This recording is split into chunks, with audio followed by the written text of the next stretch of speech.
Sõbrad, imeline aeg on käes ja tahaks, et tuleks ime, et kõik läheks hästi. Ja isegi mitte sellepärast, et me terve aasta oleme nii palju töötanud, näinud vaeva ja isegi kogenud kannatusi, aga olemegi palju töötanud ja näinud vaeva. Ja isegi mitte sellepärast, et me oleme nii head ja toredad, aga tegelikult olemegi head ja toredad. Soovime, et tuleks ime, vaatamata sellele, mida maailmas teevad hullud diktaatorid, vaatamata sellele, mida räägivad poliitikud, soovime, et tuleks ime.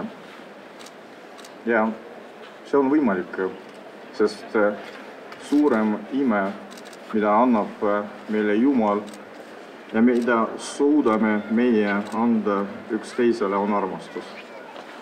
Ja kui me seda jagame sooja südamega, siis see natuke hulluks läinud maailm kindlasti läheb paremaks.